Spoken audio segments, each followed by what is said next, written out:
na loba message wana pour vous comprendre que temps restauration Congo koki Zamba tali sanga na télémaki liboso ya pont, il y avait un pont na télémi du kola pont wana pe na se ya pont wana fleuve Congo ezalaki pe na kata fleuve Congo na moni mokonzi moko azalaki na barge oni barge de kana mai barge na ba marchandise azolela azoko se plaindre rabi ah na meki ko sala nyonso tala marchandise on a vu mukie kaka boye nembala moko nzamba totali sanga na moni bateau moko masuwa moko munene moni ba bateau oyo me ba conteneur ba bateau minene me ba conteneur ebele ba centaines de conteneurs bateau bongo etambola na fleuve te ça ba bateau etambola na océan na ba grandes eaux na océan na ba mer mais na monyo ni ko la fleuve Congo to na monyango mbala mona tali peme na ngai na moni ba konza mukilo na moni président américain na moni chancelier allemande na moni président français na moni ba chef d'état ya mboka ko bazo kamwa ba telemina na pont wana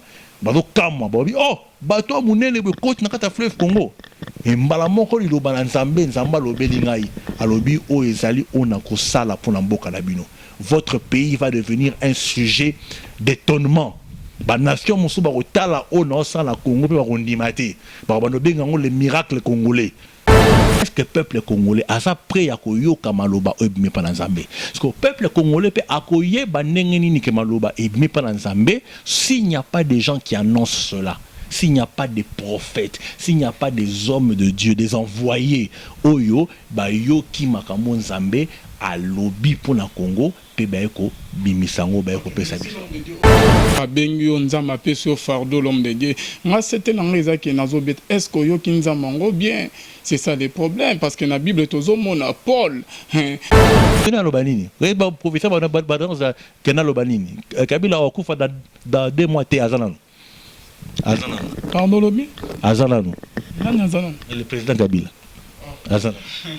L'homme de Dieu yo azana nzamba tani sekyo azana ntondeni la ozo ngende bande musuba baki awumela azana ntondeni tunyo yo benga prophète te obenga prophète olongana yesu ko obenga prophète te ngana lobi azana no zongo bongo te ko na caméra na haute on rapporte bala libiso azana no donc quand on a été na ko ebisa yo sur Kabila okufa lobby dans un mois to ba ko benga na dans un mois non l'opposition zo se rassembler le roté azana lobby azana no sikoyo interprétation mon nom de repé sango apé sango a repé sango to mo tani plus de clarté et quand ils vont échouer c'est alors que vous verrez ma main se lever pour nous restaurer mboka o peut-être mon nango on a vision na vu en décembre 2016 pour na ba oyo ba bazalaka ami na ngai sur ba réseaux sociaux sur Facebook ba monek na lobela ki dika mwana peut moni après l'état même les négociations au peuple combien ko tchè dans espoir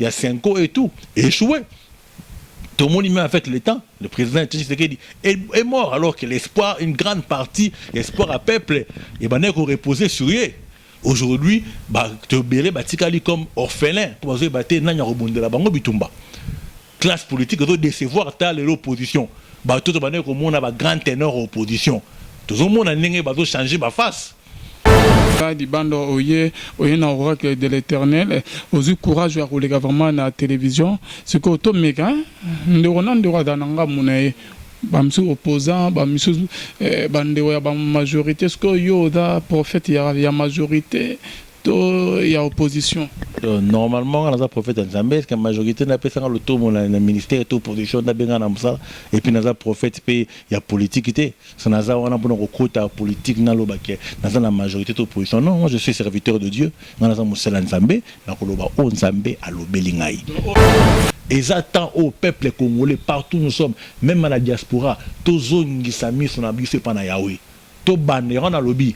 Le peuple congolais va jouir de la prophétie de Dieu. Ce qui bandimi, qui est réel, quelque chose. Au monde de l'OP, tout côté ça sentiment dans ma zambété.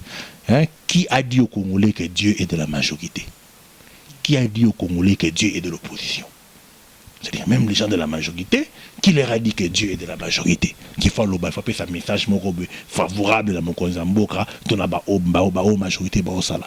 Qui dit aussi au peuple que Dieu est de l'opposition et qui faut un message favorable à l'opposition. Oui, mais la Bible, c'est très compliqué. Tout ce que a loba maloba na e peto loba maloba onzamba lobi. Na petit exemple na Bible Jérémie. Jérémie tango banguna bazo ko ba babylonien bazo ya pona ko kanga ko dominer bana Israël. Qu'est-ce qui s'est passé? La Bible dit que Jérémie, Jérémie, yebisa bana Israël ba bundate. Boke de bombu. Mais ce message-là était mal reçu. Dès que Jérémie, l'autre temps, Jérémie, mais Jérémie était traité de collabo, de traître. Yo comme il s'appelle peuple qui ba bundate. Banguna bazoya ko kolonga bango, mais ba bundate, ba miti kapo zambo tinda bona na bombu, mais aux traîtres, c'est que yo liembong ya empereur ya Babylone. Donc au lieu de roi Babylone, pour biso Israël, tout qui est trop bunda. Zaman zamen abiso, faux prophète. On a traité Jérémie de tous les noms. C'est-à-dire, quand les gens disent que la voix de Dieu, c'est la voix du peuple, c'est la voix de Dieu, non, ce n'est pas biblique, ce n'est pas un verset biblique. La voix du peuple n'est pas la voix de Dieu. Mais comme il s'abat dans Congo, que le temps de la restauration en Bokanabiso est coquille. Tant il y a restauration, je le dis en tant que serviteur de deux prophètes, le temps de la restauration, il y a RDC, il y a Congo et Koki. Penzambe et Moko, abandi akozwasiko en charge mboka na biso pe abanda ko sala makama minene na mboka oyo bokomo nango. Zalaka tangona ya na lobby. Na petaka message moko na ba obala na ba réseaux sociaux, j'avais dit cela. Que le président Kabila, quand on a zone en 2015, pas de besoin de que bitumbe d'abord bitumbe dans Mboka, quand on a tel vision, dans le Bakiango, que la 2016, en décembre 2016, a aucun été. Azali, Ozomona, Touro Souko, Nzambe, Touro, a aucun été en 2016. Touro Kasi. Donc, alors qu'il était 2016 à Zali. Donc, les lois à Zali.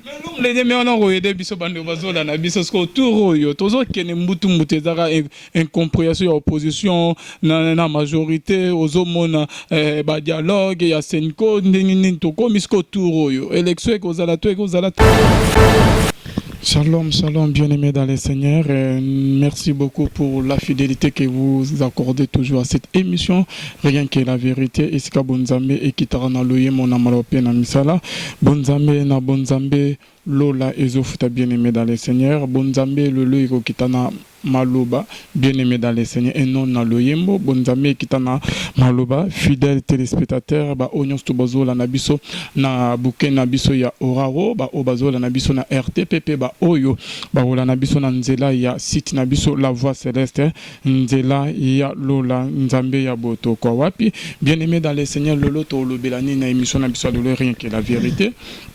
Les ana bande ko batala ba moi émission moi mingi concernant mboka na biso bande ko libanda ya mboka bazolela ba congolais bazo souffrir mboka Congo tozo kende wapi bo monaki pe ba émission to salaki na l'évangéliste Kiziamina Kibila o to salaki na évêque Albert Kakenza bien-aimé dans les Seigneurs nande ko na biso Charles Lo o ya ki kolobela pona toujours makam concernant mboka na biso tozo kende wapi bitu makuna na tikapa bande ko bazo kufa ojisi eza wapi bien Tozawa bien-aimé dans les Seigneurs, mais le lot, en tout cas, Dieu nous a fait grâce. Il y a un serviteur, qui a fait la raille, na émission na biso bien-aimé dans les Seigneurs, où il y a une prophétie, il y a un oracle de l'Éternel concernant ma kamoitalimboka, solution bosenga qui n'anya rotelema, n'enge ba prophète na moma ya kala baba na rotelema, pona koloba de la part de l'Éternel, bien-aimé dans les Seigneurs, bo benga biso koloba que non ba pasteur et bien-aimé bazo banga koloba, vérité concernant ma kamoya mboka melelo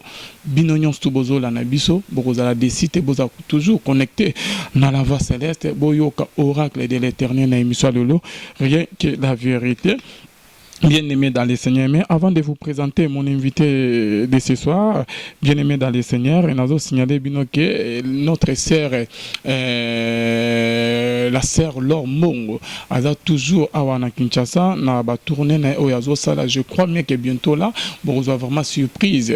Nanga Moyase en abisso Laure Mongo et je remercie na banonion Stuba Benga abisso là. Je vois les pasteurs faits amis à la bouche autorisée de l'Éternel depuis qu'on a Zéric, na Suisse, na maman abisso philo mukwaya oyo pe abengaki azana biso de cœur na bamakambo elekani ezolekana vraiment na mboka philo mukwaya depuis Londres motema bivence de homo pe na mama Gisèle Lukelo depuis kuna na Boston motema papa na biso Emmanuel bonzambe na bonzambe lola ezofuta bien aimé bonzambe ezokita lelo elongo na prophète Patrick oyo ke bozo mona déjà wana à qui je m'en vais dire shalom l'homme de Dieu. Shalom.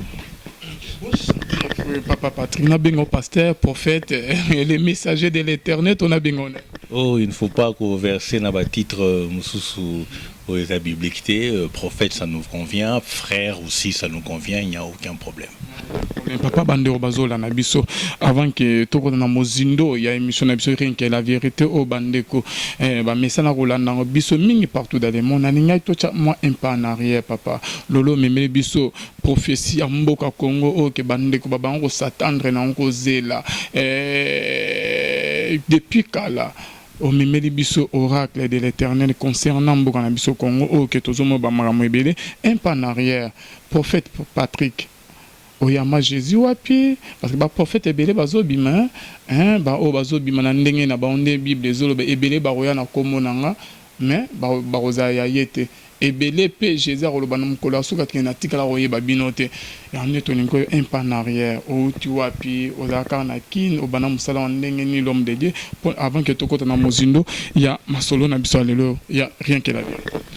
Oui, problème égalité, je peux me présenter pour la Batouba Eba, mais peut-être dans Roko Tanabozindo, parce que ça serait trop long. Batouba Rosa, peut-être occasion qu'on ait Babiso avec le temps. Pe bateau yo Bibiso, Bibiso, te Barosala moins fort, pe Yako Luka Koyeba, parcours pe historique Nabiso. Au moins, la Bible. C'est pas te tenir rigueur, hein, la Bible, c'est un prophète, Moussou va présenter Baron, origine na Baron, et c'est Baoutaki. Mais dans la battu, le roi Élie les Tishbit, Abimara Rabouena, un roi, Élie les Tishbit, to éviter à Outakawapi, Papa Moli, mon Nani, et tout ça. Donc, mais nous ne sommes pas dans ce cas-là, tous dans la parcours dans Zambé, tous dans le chemin dans Zambé, to bandi, comme Motonyoso, Ayokilo Banzambé, à Bongoli Motema, à Vibatem, à Bandi Pérosel Nzambé, malé ba prophétie Pesami Kolonae, malé Mbasale Nzambé, type ba confirmation dans l'automo, dans le ministère et Koya. Donc, na Bandi Bonzambé Nangaï, na Yambi sous en 1999, le Bara, na français, belge. Et puis après cela, j'ai été baptisé en l'an 2000 dans l'église La Révélation de Vie de l'apôtre Étienne Soki, Yendazali Papa Nangana Moulimo, na Pesembote Sekazali, Sokata l'émission Oyo, na église naye, na vu baptême, l'église naye, na Yekoli, les ABC de la foi, ou le BA de la foi. On a Bandiwana, Malembe, Ti, Tosali Nzambe, na Nzeleza Moulaï, de l'équipe na Bisika Ebele, Ti, Toyoko Zoape, confirmation, na ministère prophétique, puis Nazali ko servir na minute na servir une église la révélation des vies. Il y a apôtre Étienne Soki, tout ça ko sala na elongo, mais Nazali surtout responsable. Il y a un ministère évangélique, évangile éternel, mais vétère à Kinshasa. Moussala au Bandi, il y a moins de 2 ans que Tobandi Moussala à Kinshasa. C'est un peu en gros historique pour ça. Le parcours là. Merci Papa Patrick. L'homme de Dieu Bandi Bazo Landayo, Yosa Libanda Yamboka. Va même Kozonga Nayo, Ozongi Nakin. Ba famille koto ba sepelite balobi ke awa na kino yo koluka nini koto makamezo marché te souffrance chômage koto yo lobi ke non nzamba tindu yo oya ko délivrer Congo ozana message à Congo est-ce que ya solo yo ka nzambe vraiment bien bon moni moto ayo ki nzambe boye bae na lolenge akosala na ndinga ko manifester eloko wana yangona oyo zalaka une des preuves scientifique, il y a résurrection à Jésus. Les disciples, les disciples s'étaient éparpillés. Mais subitement, tout le monde bima na courage, Pierre, téléma, foule, même liwa. Pourquoi? Parce que Christ est ressuscité. bazoteya balobi moto bobomaki ne kulusu te komona ye en chair et en os epesaki bango ezalaki preuve. Donc abnégation na bango, courage na bango na makambo banango sala ezalaki preuve qu'ils avaient rencontré quelque chose bamonaki eloko moko boye ya spirituel oyo echangeaki lolenge na bango ya komona. Donc nazalaki moko na diaspora mingi en Afrique du Sud. J'ai été en Afrique du Sud pendant plusieurs années. Nabana ko vanda kuna, ko vivre kuna, pe ko sela Nzambe kuna. Tina 2015, fin 2015, début 2016, na ko kambela Nzambe. Pour tant Nzambe azo benga yo en tant que serviteur de Dieu, il faut appeler ça vision. Zama ko benga musala Nzambe kaka boité. Il y a une vision où il accompagnera toujours le ministère, il y a chaque serviteur de Dieu. Dans la vision où Nzambe c'est le bel rangaï par rapport à ministère. Et c'est là que Seigneur salé l'Anzambe na katia mboka Congo parce que ministère nanga est allé lié na mboka oyo. Ministère prophétique on zama pesingali est allé na message pour l'église de Jésus, mais aussi un grand aspect il y a message pour la nation congolaise. Alors Nzambe bisinga ezata ngona yo obana musala ona benga kiyo zonga na Congo pe que nous kosala musala wana.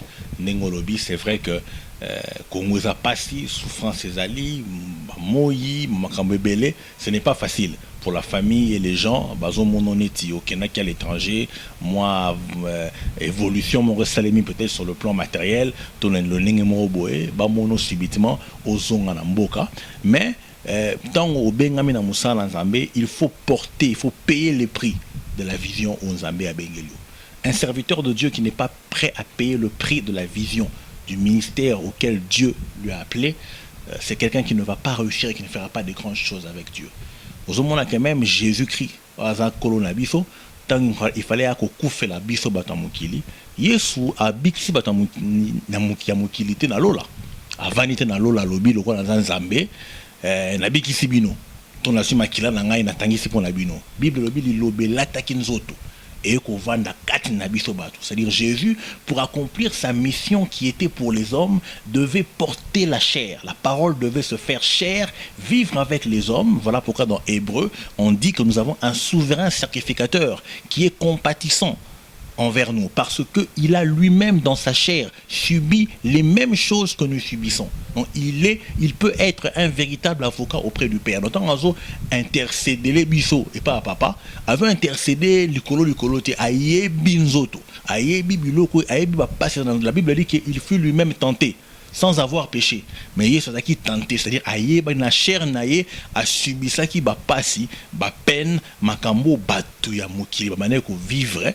Alors, ce qui nous a fait sur vision, to fardeau pour le Congo, à Tindio au Kende, que salamoro pour la délivrance ya mboka na yo, yo salamon à Belgique, yo salamon à Paris, yo salamon à Londres, yo salamon aux États-Unis, même ba Congolais wana ba komono sérieux, mais yo lobi que nous a fait sur vision bunde la mboka. Yo bin zamba fait sur vision ou ko pesa bi faire message pour le pays. Mais tu nous donnes un pays, tu donnes un message loin. Loin du pays, tu ne veux pas subir dans ton corps les réalités.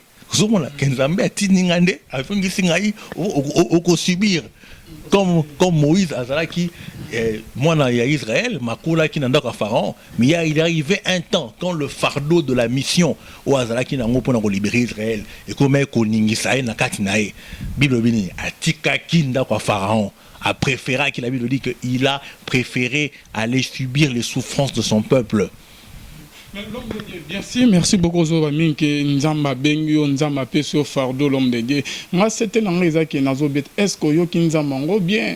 C'est ça le problème parce que dans la Bible tozo mona Paul il était déjà une personne qui vraiment la connaissance mais abandaki ko persécuté baye ko ya Yesu l'homme de Dieu mais tinde moment mobo Jésus a okutana na nzela que a ko pesa émission a ki Jésus abandonné tout et yo mo repos wana zo que si je plaisais aux hommes je ne serais pas un serviteur de Dieu nande yo obo ko se pesa ba famille malgré que ba famille baza dessus nande ko bima libanda ya mboko lobi que oye na message dans kolo yande na zoloba message yango zoloba est-ce que yo ki nzambe bien message yango zoloba o délivrer Congo ta la caméra papa loba très bien lolo que ceux qui que message yango ke bande o bazolanda o ke to moni ba résultat na ngote étant que ozomi benga prophète bande o ba traiter yo nani ninge akosala mission na e tisuka akobanga le côté akobanga eloko te bien sûr moko pasteur mokungu bila yaka peka bolelo aza wapi papa aza na mboka te akima na kana oui mais moto oyo aye na mission to na message ya Nzambe alobi toza na Bible bao batanga la Bible baebi le texte du prophète oyo akoloba il faut kokisama sora lobi akoma Nzambe ke lokona kokisamite c'est-à-dire Nzamba tindaki ete alobaki na sentiment na e nous avons les écritures nous avons toutes choses tokoloba pe oyo tokoloba pona mboka eza oyo eza ko salema pe oyo eko salemaka. On reconnaît un prophète lorsqu'il dit les choses et les choses arrivent, hein, papa. Exactement, c'est ça. Parce que Bele pe bayara boye nzamba tininga ba misu ba prophète des nations basé Bele nzamba tininga nzamba le bibo ba misu ba soutenir na pouvoir en place ba misu ba soutenir au ba opposant l'homme de Dieu le lot tozo mona ba sort na bango tozo yeba te bino bozo yaka na kombo ya nzambe étonné parce que ba o ba ya liboso no ba bebisa nzamba le nzamba et par rapport au comment on a biso et l'oroté ba bimi ba prophète à lokota. Bon, effectivement, nous avons les écritures. Les écritures, ils allaient et loko nzamba loba pona batonyoso, ils en ont quatre makomi. Alors tant que tu allais conseiller l'entendre, il faut toujours tous se référer à les saintes écritures. C'est que les écritures disent. Et après cela, les prophètes, ils allaient ministère où Nzambe a pesi bato, Nzamba pesi bato le tomoana pour Nzambe à lobaka. La Bible dit dans Amos 3 chapitre 7. Amos chapitre 3 verset 7, balobi que l'Éternel ne fait jamais une chose sans l'avoir révélée à ses serviteurs les prophètes. J'aime le verset 8. Le verset 8 dit le lion rugit, qui ne serait effrayé? L'Éternel Dieu parle, qui ne prophétiserait? C'est-à-dire quoi? Balobi lion nkosi nazamba aza konganga batu nyonso babanga atango kosi angangi batu nyonso bazo banga. Balobi Yahweh Nzambe alobaka. Tant Nzamba zoloba lisakoli fe bima. Prophétie fe bima. Ba prophète bazali bato o Nzambe a établir comme monokonae sa bouche par lequel Dieu parle à l'église, par lequel Dieu parle à son peuple. Premièrement, c'est ça. Autre chose, mboka na biso ezo leka temps moko ya crise. Nous traversons une période de crise. La crise dans tous les domaines, dans tous les aspects de ce pays. Nous traversons une crise profonde. Une crise sur le plan politique, tout d'abord. Sur le plan politique, Mboka Nabiso, depuis les années 60, ce n'est même pas actuellement, depuis 1960, depuis Mboka et Zoa indépendance, tant à Kimia Mboka et Zalate, tant au moins il y a calme, il y a paix et Zalate. Toujours des problèmes. Premier ministre Aliboso, Lumumba, na président Kasavubu. Bazi ba problème ti et ko sala ke maréchal Mobutu a ko sa pouvoir 32 ans il y a dictature il y a passé au moki qui n'a passé bien sûr to bana ko telema pona ko bundela mboka pona démocratie notamment le feu docteur Etienne Tshisekedi o akufi o asala qui a livré un combat important pour la démocratie na mboka la biso te au monde en 1997 le 17 mai 97 le roi de Kabila a eu avec libération ayeko libérer biso de komona sima nango bitumba 98 bitumba bandi bitumba eux sali des millions et des millions de morts, des femmes violées bato bakufi na lolenge nyoso tissu économique en mboka kwei 2001 musée akufi Joseph Kabila président actuel ayeko sa bokonzi de komona lisusu 1+4 toke ba élection 2006 première élection et la namaki na bitumba na mboka Kinshasa bakufaki bitumba entre les militaires à Jean-Pierre Bemba na Joseph Kabila de comme en 2011 élection controversée entachée de beaucoup d'irrégularités. Ce ne sont pas mes mots, ce sont les mots des observateurs internationaux au Bayaki balobe élection Salemaki bienté mbilinga te comme on a président Etienne Tshisekedi a s'est proclamé qu'on a qu'il y a pas président concertation nationale tout les lots na 2016 nous vivre l'une des plus grandes crises politiques en Mboka na biso avec la fin du deuxième et dernier mandat du chef de l'État actuel Joseph Kabila et Memi Biso n'a pas corps il y a 18 octobre et puis il y a 31 décembre arrangement particulier tout ce que nous voyons aujourd'hui crise politique. Sur le plan économique pareil. Crise économique na mboka oyo crise ezana ndenga ko sakana tenga na sana Kinshasa par la finance à Kinshasa, alors que nous pas si haut bande colabiso ba congolais bazo vivre pas seulement à Kinshasa mais ailleurs dans les pays partout. Et puis crise économique on est bandit de l'autre, crise bandit depuis très longtemps mboka na biso. Mboka quel paradoxe, babi mboka tonda bomengo, ba richesse ya sol na sous-sol, mai, ba mbisi bazo kufa même de vieillesse, ba pétrole, ba diamant, ba richesse à ndenge na ndenge. Mais ce pays qui est un scandale géologique, comme on le dit, rempli de richesses, est aussi un scandale sur le plan humain. Bazo kufa, ba maladie, ba nzala, kozanga, crise. Crise même sur le plan spirituel, je peux dire. Nous, on va l'église est tournée belé, bah prophète bazo bima au jour au lendemain, on à Kinshasa dans chaque avenue, l'église les a 5, 10, bah ministère les a l'engé belé, jamais qu'on a 5 Congolais sans qu'ils mourent à la pasteur. Nous avons présenté 5 Congolais mogros face à la pasteur, tout évangéliste et tout prophète. Mais dans tout ces crises, crise sociale, crise culturelle, crise na banenge nyonso, mais la crise voilà nyonso. Nzambe azolo banini pour la Congo. C'est ça la question. Question motuna ndeza wana. Tozo bondela. L'église matin midi soir au moins mboka Kinshasa oyo. Donc mboka Kinshasa comment deux choses. Baba l'église. Ba ocha makele le côté okufi église pe ba ocha makele yawe. Tozo kede bangomba, tozo mata mangenge makolo vimbi ba kwange bibi so na makolo. Tozo mata ko prier ko bondela banzembu. Ba médecin chrétien tale belel banzembu na biso ra yawo lobi nini pona pasi na nga nzambo lobi ni pona libala na nga nzambo lobi ni pona boyebo. Bon, ba prière wana nyonso, ba cri wana ya peuple nyonso. Est-ce que Nzambe alola effectivement ayoka kabiso ba congolais?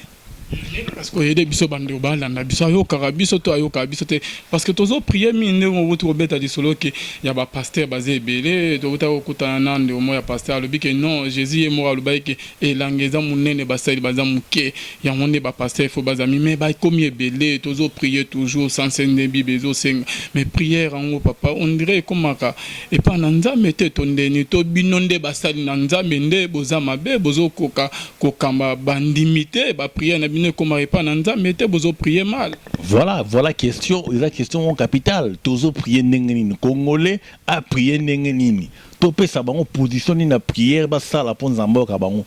Malobani na prière ba cha pon nzambe ayoka akuta de kama Congo. Est-ce que Dieu se soucie vraiment du peuple congolais? C'est la question oyo ba congolais baza komituna. Est-ce qu'il se soucie? Et c'est en ce moment-là maintenant que ba prophète il faut battre les mains. C'est dans des situations pareilles. Tout le monde a mukana na Bible mobimba.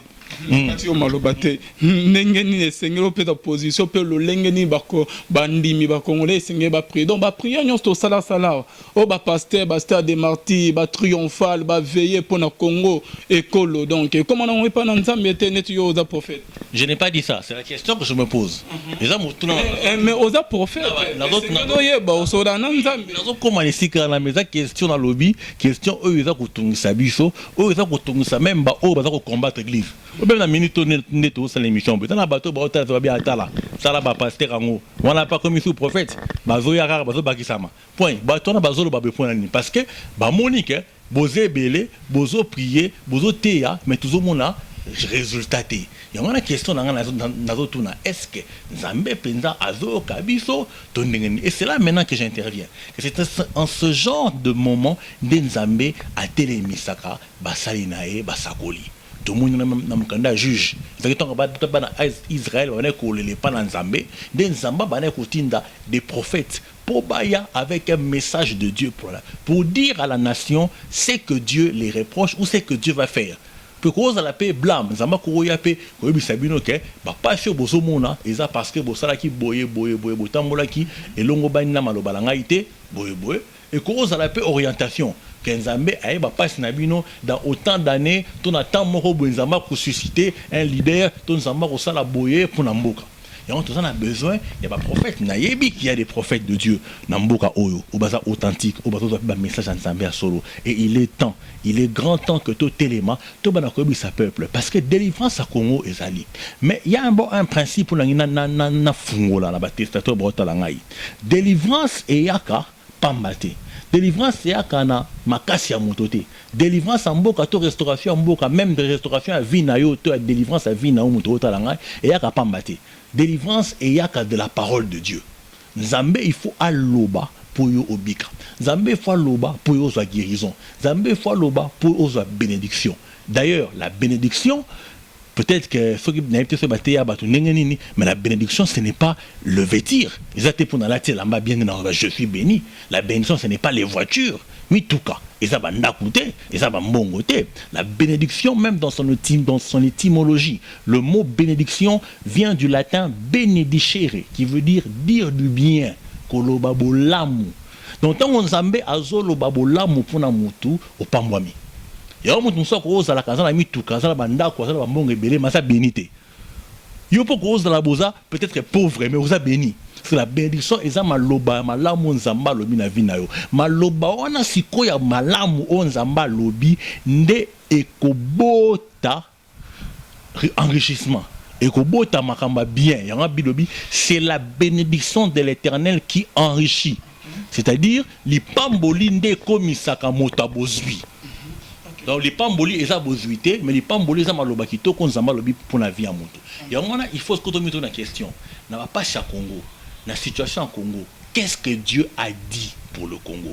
Est-ce que Nzambe a lobby et lo komoko pour le Congo? Ça c'est la première étape. Il faut Nzamba loba.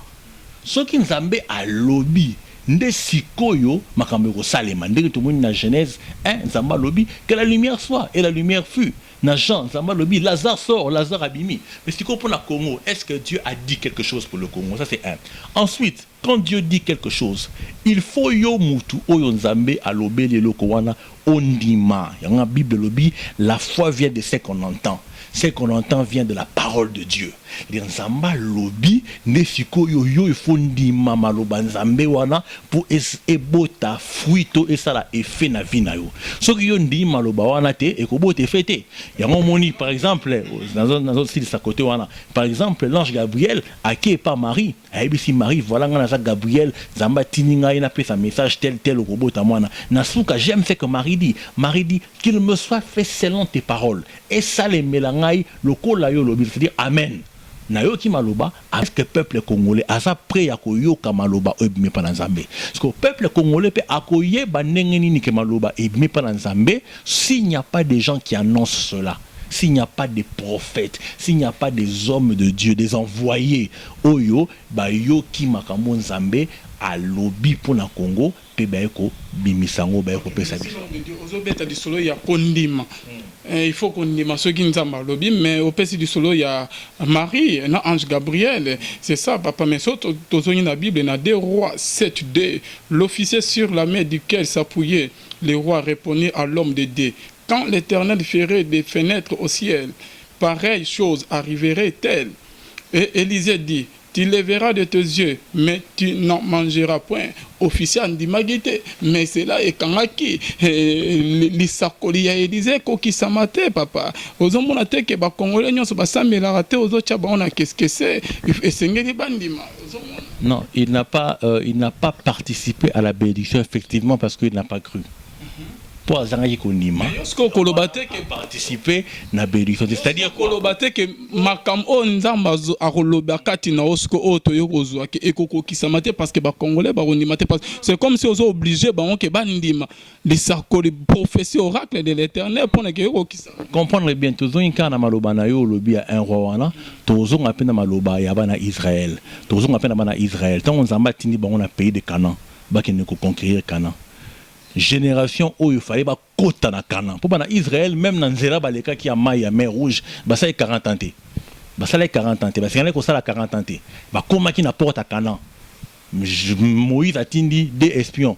Josué na Caleb na ba 12 autres 10 autres espions. 12 bazaki 12. Ba kei na mboka Canaan, ba zongi ba na rapport. Que non kuna to moni ndenge Nzamba lobaki mboka ya malamu boye kasi ba géant bazali to moni bataminene ba géant ba ko sa peuple doute. Le peuple a commencé à murmurer, à douter. Ah Nzamba tindi bito po mabiso. Qu'est-ce que Dieu a dit? Boko tate. Bino boko tate. Boko jouir na ngote. Ça veut pas dire que Israël est kota kanante. Israël kota mais génération wana mamba kota te. Po bandima ki maloba Nzambete. Dieu puissant, azobi sabino bo kende, bo zwango, bo zwakana, bino bo zomona ba géant. ayi beaucoup tatale bo bana ko tourner nde basaka 40 ans 40 ans ngwana. Alors ceux qui se sont entêtés et qui ont voulu aller combattre bakufaki oui bien donc bango tout ba ko kufa na désert banana bango nde ba ko kota na Canaan. C'est-à-dire quoi maloba Nzambe e ko kisama nango yo ndima to ndima te Nzambe mais yo ou participer dans ngote. C'est ça. Donc foi wana yango na lobi ki faut na foi pour mona Nzamba sa yela yo. Pour ceux qui ont na foi te Nzamba o sala na e mais yo o jouir na lipamboli wana te. na mozindo ya émission na biso tozo aka na Bible na Ancien Testament il y a eu 3 personnes au bayaki na ndako ya Abraham. Balobi que l'homme du milieu a bien mis l'ange de l'Éternel. Lorsque so moni na Bible bazo ba que l'ange de l'Éternel c'est Dieu lui-même et bien mis Christophanie Théophanie la manifestation donc apparition il y a Christ avant venir na papa Nzambe ye moko tanga ya ebise Abraham na même année Sarah ozwa mwana robota mais Sarah OK sengeli ka azwa mwana na libumu na kota ki doute amona yeke age pour ça na déjà Nzambe tika na obaje maramuni ozolo bawana Sarah c'est qui à côté doute na lipa mo à côté kokisamaki asekaki andimaki elle a la Bible dit elle a ri mais je veux dans côté dans expliquer le remusu sur zanakati la foi ce n'est pas les paroles la foi c'est l'action. Par exemple Jésus a péché 2 bateaux, 2 exemples là-bas dans la Bible. Alobi moi na mort papa tindie, alobi kendo selangelo roboy. Balobi l'enfant ana lobi oui papa na rosala. Ce papa na lingara mingi na rosala. Mususu batuni sala abude. Ah bien. Mama muzala yo père ngoka kotinda kabiso to lembi, kaka kotinda kabiso mais Bible lobi que Sima a fait repentir. Amoni kaza papa aki asali. Oh lobaki na rosala sala kité. Oh aboya ki wana aki rosala Jésus tuni bango na mi balé na sali balam. La foi eza koloba te. Yango moni ke na Congo tozana bateau tozana ba déclaration ebelé to sambela kana minoko. Ah Jésus mais misala na biso. Misala. Foi ezali mettre en action. C'est-à-dire quoi? Parce que Sarah n'est pas la seule qui a ri. Sur otanya 20 chapitres wana ya Abraham ozoba. Abraham yemora seka. Tant Nzambe bise kokobota mwana na Sarah lobi OK que Ismaël vive. Lobi Abraham avait ri aussi. Abia ate Nzambe Ismaël à vivre. Mais c'est-à-dire quoi? Ata seka ki mena butu wana Sarah soki Sarah permettez-moi de le dire, je veux peut-être choquer certaines personnes, mais je veux être tous surtout tous en la maturité. Si Sarah avait fermé ses jambes pour Abraham pour toi que Isaac a botamaka na parole te que balobi Isaac bima bimi donc bakene ko sala eloko oyo bato basala pour moi na abotama c'est-à-dire na butu wana malgré qu'alobaki que mon Seigneur est vieux est-ce qu'il peut avoir des désirs donc c'est-à-dire entre nous les histoires d'Abraham ne marchaient plus convenablement. Parce que mon Seigneur est vieux mais c'est que la butu wana bakena ki ba mekaki. À la parole de Dieu, ils ont fait un acte de foi. Foi et zaronima. C'est-à-dire, ça arrive. Nous avons à prophétiser le roman, on a été au bois, on a prophète, vous avez raboé. Mais un mois, il faut qu'il faut raisonner. Ah, tant que vous avez Zamba, vous avez fait au Kobika. Mais ce que le qui n'a aucun dété, prophète, qui n'a aucun dété, maintenant le prophète a balouki à aucun abisso. Ok, balio. Merci beaucoup l'homme de Dieu. Bon Zambé, na bon Zambé, Lola Isofuta bien aimé dans les seigneurs. L'homme de Dieu. Ce que tu as dans Mozindo, parce que na moins que festation zolo va bien. Prochainement, tu as un abonnement. Ce que et là, bande obazo zela. Surtout donc un peu en arrière, tout le monde na Bible. Nzala et côté na mboka yabana Israël papa. David a télémi à l'élé. David a l'aidé à prier papa parce que sur autant la Bible David mingi Bible en réel mingi David a banako Seigneur ne mérite pas de ton esprit un mot qui vient du mot grec pinema a banako prier adai na molimo parce que bino ba prophète papa nzale ko na Congo passe bande bazo la tongo midi pourquoi David lorsque nzale ko ta na Israël David a l'aidé à prier et nzama ko révéler te nzalo tinde ko tiboy et là parce que Saoul a bomaki ba gabaonite na alliance basana bango a respecter ki ngote nzama ko révéler que Seigneur li oboma quelques personnes na descendance ya Saoul ayeko épargner Mephibosheth à cause de l'alliance basaki na Jonathan et par rapport solution yeko monana binos ko nzale koti na mboka olobi ke nzama lobeli yo papa congolais et d'abord badadi banato atoza na posa solution nzambe na yo alobi nini pona Congo papa nzale koti te nzale kota déjà na Congo. Rectification, nous allons écouter dans le Congo, là déjà, donc quotité. Mais message au Nazan pour le Congo d'abord, c'est lequel en bref, c'est que Nzambe est bimbo cannabis. Mbo cannabis est un mbo kamoko choisi pour nami Nzambe, puis Nzambe a un projet moko ya minene pour le Congo. Et je ne pense pas que je sois le premier Congolais, tous les premiers serviteurs de Yoroloba Likambo. Ba sala Nzambe mususu ba ya vangai ba te belé pe baza sikoyo partout ba yebi ke mboka na biso ezali une nation choisie de Dieu. OK, ça c'est de 1. De 2, na ko bisa bana Congo que le temps de la restauration mboka na biso ekoki. Tant il y a restauration na zolinga mutu nyonso nengo lobia kangama lobala ngai, je le dis en tant que serviteur de deux prophètes, le temps de la restauration il y a RDC, il y a Congo ekoki Penzambe emoko abandi akozwasiko en charge mboka na biso pe abanda ko sala makama minene na mboka oyo bokomonango.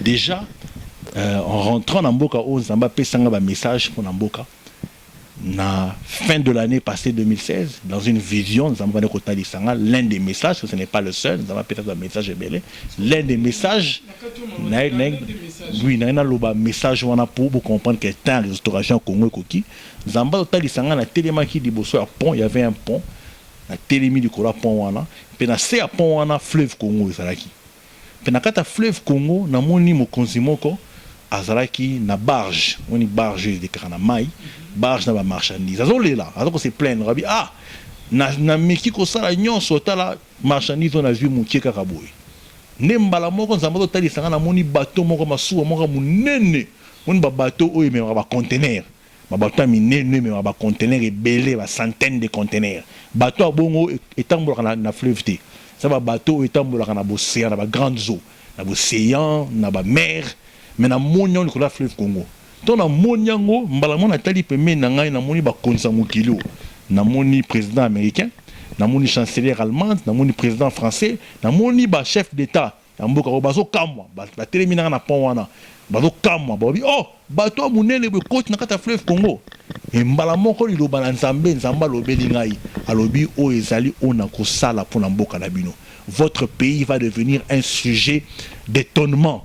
Ba nation mosu ba kotala ona sala Congo pe ba kondimate ba ba no benga ngo le miracle congolais ba makamni ekomi na mboka wana abi parce que vos politiciens vont échouer vos autres chab espoir na bino na ba politiciens mais vos politiciens vont échouer et quand ils vont échouer c'est alors que vous verrez ma main se lever pour nous restaurer mboka o pe tozo mona ngo wana vision na vu yango na décembre 2016 pour na ba oyo ba bazalaka amina ngai sur ba réseaux sociaux sur Facebook ba monek na lobela ki dika mwana pe to moni après l'état même les négociations au peuple comme un coach dans espoir il y a 5 ans et tout échoué tout le monde met avec l'état le président Tshisekedi est mort alors que l'espoir une grande partie l'espoir à peuple et ben ko reposer sur lui aujourd'hui ba te belé ba tikali comme orphelin pour bazo baté nanya rebondela bango bitumba classe politique doit décevoir l'opposition ba tout bané ko mona ba grand ténor opposition tout le monde a ndenge bazo changer ba face donc espoir à congolais auto tchela ba politique ba osunga mboka ote ba ko échouer et attend au peuple congolais partout nous sommes même à la diaspora tozongisa miso na biso pa na Yahweh to banera na lobby le peuple congolais va jouir de la prophétie de Dieu ce qui bandimi que réellement Dieu parce que une nation doit avoir une vision au monde en réalité le peuple na biso na ko choqué le Congo n'est pas totalement encore une nation. Nous sommes encore un pays, une invention des colons. Pour inventer Congo, c'est Mindele. Vous voyez, le baron Mindele a repassé à Congo. Mindele n'a pas Congo. Est-ce qu'on attend qu'on a vu un moulou pouvait régner sur le Congo? Un Congo pouvait régner sur les Batétés là. Chaque tribu avait son royaume. Mundele na sangisi biso. Est-ce que bakoko na biso vanda bango nyonso ba décider ko zala uni ba Congo kunza ba Congo ba otala ba luba ba otala ba ya ba Swahili ba otala ba mongo ba bibiso so to vandi to monito kana to sala mboka Congo. Le Congo a été imposé. Mundela kati ba frontière à Congo les 2 345 000 km² à kati ngazana à lobi Congo yango. Si ko tozande ko apprendre à vivre ensemble. Mais est-ce que tu as déjà pensé à la nation? Mais la nation, ce n'est pas seulement le fait qu'on ait un pays nommé RD Congo. Ce n'est pas seulement le fait qu'on ait un drapeau. Ce n'est pas seulement le fait qu'on ait une hymne nationale. Le Congo, la nation, se crée quand ensemble. Luba, Congo, Teke, Swahili, Mongo, ensemble, te décider qu'on vendre pour un but commun. Il y a un monde américain. Chaque État est dans la culture. Tous les Américains ne sont pas pareils. Les Américains originaires il y a anglo-saxons au Angleterre. Il y a des Américains originaires des Hispaniques, espagnols. Les Américains au Italie. Mais tous ces Américains vont sur un idéal. Père indépendance américaine, américain idéal moko. Et c'est cet idéal qui fait que la nation américaine est à la une. Quel est l'idéal du Congo? Pourquoi nous sommes contre la balkanisation? Pourquoi le Congo ne peut pas être divisé comme ça? Qu'est-ce qui fait? Pourquoi nous devons rester unis? Est-ce qu'il y a quelque chose qui nous unit? Dans quel but? Il y a un photo parce qu'au plan Zambé a un plan moko pour la mboka la biso. Ce qui te commis qu'on comprendre le Kowana, Congolais, chaque Congolais a commis qu'on réaliser que notre pays a été choisi par Dieu pour accomplir telle chose, telle chose, telle chose. Unis le Kowana, tu ressens la merveille.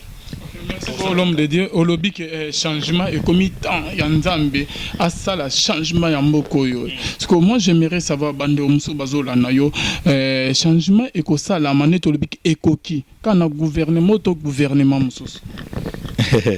Ok. Avant de parler de gouvernement, parce que gouvernement est en quelque sorte. Dans le sens nini. Les lois au bazawana, baotikat nabisot. Mamsou bazara étudiant n'entend Mobutu. Certains politiciens bazara étudiant n'entend Mobutu. L'eau bakomi bakonzi. Bazara opposant n'entend Mobutu. L'eau bakomi na pouvoir. Lobby pe oza bazara bande kon la biso. Qui peut nous dire même au bazar na poto le baby sabiso que bazara bande de côté na gouvernement. Hein ataba ba ota la biso bamboka mususu. O mona bo eta mususu zande konde ko ya ministre Mende. Nous avons il y a au président de l'Assemblée nationale. Nous avons député wana zalaka mwana nkasi ya bis baza parmi biso. Donc lobby ba o bazana ce ba lungo to lungo limango. Banani ba remplacer bango biso ka. Parmi biso et puis mingi le bazana pouvoir baza ba diaspora ba uta poto. Ebele ba uta poto ba ozonga ba osa pouvoir même na gouvernement il y a monsieur Balibanga. Il y avait aussi des gens qui diaspora, qui ont posté un ministre,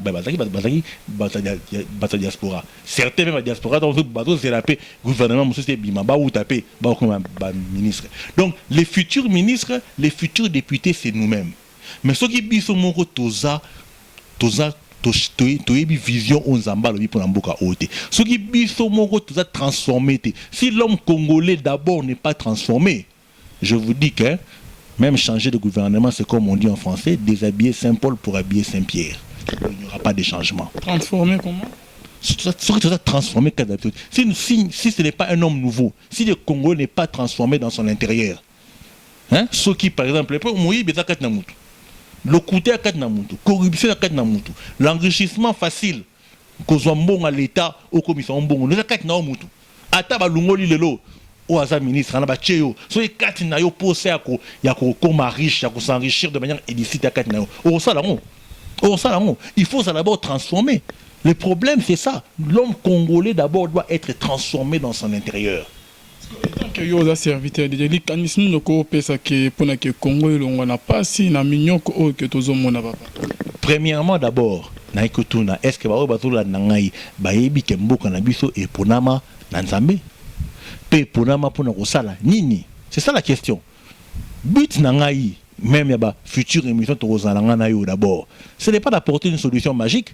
Rena lobanini ba professeur ba dans kena lobanini Kabila okufa da 2 mois te azanano pardon lobi azanano nani azanano le président Kabila azanano l'homme de Desco yo azana nzamba tani sekyo azana tondeni la ozo ngende bande musuba lobaki awumela azana tondeni tunyo yo benga prophète te obenga prophète olongwana yesu obenga prophète te ngana lobi azana no zongo bongo te ko na caméra na haute on a poto bala libiso azana no.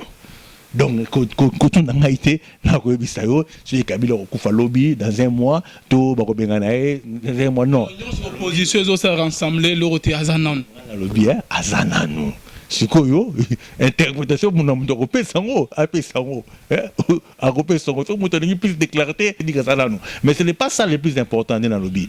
Le plus important pour moi ce n'est pas ça que azala to azala te, mais le plus important c'est peuple congolais toyeba c'est que Dieu dit pour notre nation. Est-ce que ba congolais toyebi ke mboka na biso la RDC ezali pays choisi par Dieu? Est-ce que toyebi mission onzambe apesi mboka na biso Congo pour tout ça na temps haut de la fin? Ya ngwande ba question foto mituna pe ba question oyo nzambe apesi ngai na apporter le peuple.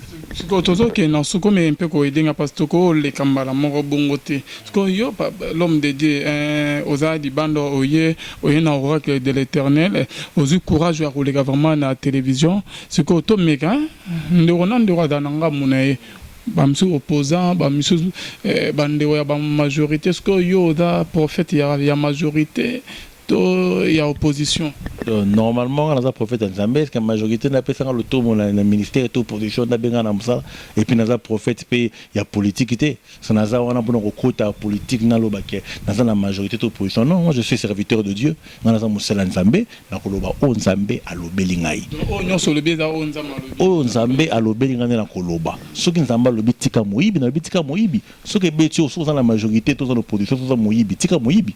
Moïbi talité ou majorité de opposition, moïbi eza moïbi ket na mutu. Tika moïbi, tika lokuta, tika kofinga, tika boye, linga bande konayo, c'est l'évangile que nous prêchons. Nous ne prêchons pas l'évangile à pour supporter tendance moko boye opposition to majorité. Que ce soit l'opposition à la majorité, nous sommes tous des Congolais. Notre souci majeur est ça d'abord mboka na biso et bonga.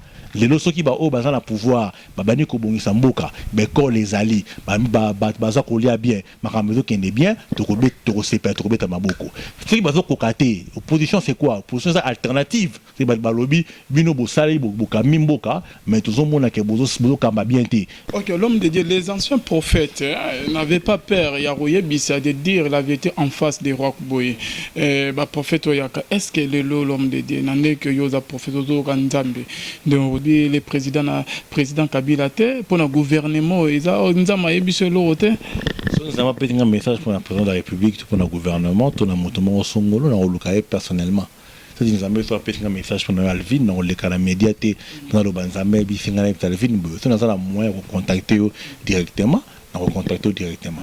Donc nous avons un message global pour les pays. Il y a un abani pour les Canada médias parce que peut-être l'autre de épuiser le sujet pensaté. Il y a encore des questions qui restent pendantes. Mais voilà pourquoi je fais une émission publique pour que la population congolaise de partout, ceux qui sont à l'étranger et au pays, puissent comprendre que notre pays est une nation choisie par Dieu et que cela est biblique et qu'il y a une mission que Dieu a donnée à notre nation. C'est ça le but de cette opération médiatique, si je peux le dire ainsi. Ce qui nous a un message pour la Mokonzamboka, nous lobby comme tout prophète, na kolukana kutana na Mokonzamboka, na ibisaye l'ainsi dit l'Éternel par rapport naye, tout par rapport à Mboka na biso. Nous avons un médiaté pour nayebi pour la loba na média pour voilà et cause un message morobo eux ali bien pour naye. Comme peut causer un message moroboy ou ezali mabe ponaye na ko lo bango na public boité il faut dans la paix ça m'a pesi passer dans ça me sagesse et puis autre chose au monde le lopé to côté sa sentiment na mama zambete hein qui a dit au Congolais que Dieu est de la majorité qui a dit aux Congolais que Dieu est de l'opposition? C'est-à-dire même les gens de la majorité, qui leur a dit que Dieu est de la majorité, qui font le faire sa message favorable à mon Konzamboka, majorité qui dit aussi au peuple que Dieu est de l'opposition et qui fait sa message favorable à l'opposition. Oui, mais la Bible, c'est très compliqué. Tout ce que Nzambe a l'obama lobanae, peto l'obama loba on zamba lobi. La petite exemple la Bible, Jérémie. Jérémie tango banguna bazo ko ba babylonien bazo ya pona ko kanga ko dominer bana Israël. Qu'est-ce qui s'est passé? La Bible dit que Jérémie, Nzambe Jérémie, yebisa bana Israël ba bundate. Boke de bombu. Mais ce message-là était mal reçu. Mais que Jérémie l'autre tanga ratobe taramabo ko Jérémie, mais Jérémie était traité de collabo, de traître. Yo komo bisa peuple ke ba bundate. Banguna bazoya kolonga bango mais ba bundate ba mitika po nzambo tinda bona na bombu mais aux traîtres c'est que yo liembonga ya empereur ya Babylone donc au liembonga roi Babylone po biso ba Israël to que tête bunda nzambe na biso faux prophète. On a traité Jérémie de tous les noms ba ti ba boaka na ba citerne na ba nini ozomona, c'est-à-dire quand les gens disent que la voix de Dieu c'est la voix du peuple c'est la voix de Dieu, non, ce n'est pas biblique, ce n'est pas un verset biblique. La voix du peuple n'est pas la voix de Dieu. Peuple peut causer la kebazo kendeboy mais nzamba ebo kendeboy parce que prophète ko ya sikode na minute dans le but que ça bon faut pas kozwa ngai maloba la ngai ko tona ngote pour loba ndinga na lobi. Je ne dis pas que Dieu dit par exemple que il s'en fout de ce que les peuples pensent, mais je prends un exemple. Si un prophète de Dieu venait nous disait que non peuple ndengeza bo nzamba talis ngai que président Kabila za pour 10 ans na ndenge na bi peuple na biso. Bon, bien il faut prophète. Allez mongo. Le but déjà car on a matali sur Azana. Mais que vous me la paix cause la paix que est 2018 et vous méritez. Comme si vous avez un changement ça. Le Azana non. Mais là la émission le Azana non. Mais est-ce que le lobby OK? Le c'est l'émission le lobby aura que bloqué. Azana non. Azana non de cause la paix un mois, cause 2 mois, cause la paix yango wana bande obola émission. Ça fait 2 ans, ça fait 3 ans. Mais ce qui est sûr, nako olobi ndako bombate quand un message est pour la nation to lobango. Nazalaka tant on a et on a lobby. Na pétara message moko na ba obala na ba réseaux sociaux, j'avais dit cela que le président Kabila quand on a zone en 2015 par bazo bitanga que bitumbe za ba bitumbe na mboka ngana za a tel vision dans le bakiango que la 2016 na décembre 2016 a okendete azali ozomona touro suko nzambe touro yo a okendete na 2016 touro kasi donc alors que 2016 azali donc lelo azali les demi on a royé biso bande bazo dans na biso sko touro yo tozo kene mbutu zaka incompréhension ya opposition na majorité ozomona ba dialogue ya senko ndingi toko misko touro yo élection ko zala to ko zala ta ko kenete mais olobi ke a rovumela non olobi ni zala clair côté message à Nzambe eza pour la restauration mboka Congo. Et ça d'abord pour un individu X ou Y. Il faut comprendre d'abord où on a zone dans le lobby, comprendre que beaucoup a bis pour la mine en Zambie, Zamba a un plan moro pour le Congo. Quel est ce plan? Qu'est-ce qui nous prouve que les pays choisis? C'est de ça que nous allons développer dans les prochaines émissions que nous allons faire. Mais ce n'est pas ici pour les individus que tel a l'umwato, tel a l'umwaté. Mais par exemple, Soki Tolobi que président Kabila Azanano, ça ne veut pas dire que Zamba a prouvé Misalanae. Ça ne veut pas dire que Dieu a oublié la population. Ça peut être un temps. Les gens peuvent vouloir savoir est-ce qu'il va partir dans 1 mois ou dans 2 mois. Je peux dire qu'Azanano, dans le sens où il ne part pas dans 1 mois, ou il ne part pas dans 2 mois, ou il ne part pas dans 1 année, comme vous le pensez. Mais pendant ces temps-là, est-ce qu'il y a un ami le prophète, il y a un message de résignation. Si on a dit que le président, c'est-à-dire l'opposition, non. Pour continuer comme ça, pour physique, politique, opposant va continuer comme ça la revendication là bango est important beaucoup état mola bongo na majorité. Ça ne sert à rien, yonza massa lobelio déjà ça ne sert à rien. Nzamba lobelingani. Ça non. ngana biso ke azalanu yo lobi ke samba lobi ke ngana biso ke samba lobi nga azalanu ngana biso ke azalanu on les engam na lobi. OK, merci beaucoup l'homme de Dieu. Nous sommes arrivés à la fin de notre émission. Autour de que la voix du peuple n'est pas la voix de Dieu, n'est pas forcément la voix de Dieu, c'est pas biblique, mais dans la version Mopenabi Bazo que vos pensées ne sont pas les pensées de l'Éternel. Donc ce que oyo peuple azo kanisa eza onzama azo kanisa te l'homme de Dieu pour na reçu qui émission na biso à la caméra nzama azo kanisa pour na gouvernement nin écolo nin pour na reçu qui émission na biso pe bandeko bazo landa bani ba dialogue ezo simate nzama azo kanisa nin na ba dialogue nyonso ezo salamo na gouvernement yo nzambe azokanisa nini na rassemblement na opposition nyonso wana papa nzambe azokanisa parce que biso tozo raisonner autrement. Mais siko makanisi ya nzambe yo muto yoka nzambe bosolana na nzambe nzambe makanisi ni makanisi ya nzambe ezani pona ekolo Congo ba élection ekosalama te esalama te tozalaka sauver na ba élection ekosalama ndeni ba question ezebele yo moloba. Nous aurons le temps de répondre. Nzambe en bref on a reçu ça nzambe azoyoka kolela ya ba congolais. Nos prières ne sont pas vaines. Nzambe azoyoka kolela mpine na loba qui je le répète encore. Le temps de la restauration de notre pays a commencé. Et bandit, mais écoute, c'est la politique. Les politiciens, surtout chez espoir dans la politique, nous allons complètement échouer.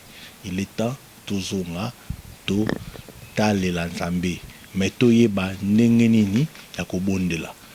Daniel atangaki, amonaki qu'il restait que par rapport à la prophétie au Jérémie Lobaki, tant kokaki pour bana Israël babima na bomba Babylone a comme ko prier na sens wana et où me la quitter bana Israël babimaki Néhémie a comprenaki qu'il fallait à qu'il ne courir bâtir ba mur à Jérusalem mais qui détruit tango a prié par rapport à ça a sengi mokonzamboka permission voyez mokonzamboka a pesaki ma coquignon so pas qu'il ne courir bâtir les murs de Jérusalem. Donc une prière qui est faite dans le temps et dans la volonté de Dieu est toujours exaucée. Et on a peuple à Zambé fouille aïeba. Tokomi na tani pour la Congo. Quelle prière nous devons faire pour Zambé ayoka biso pe akosala.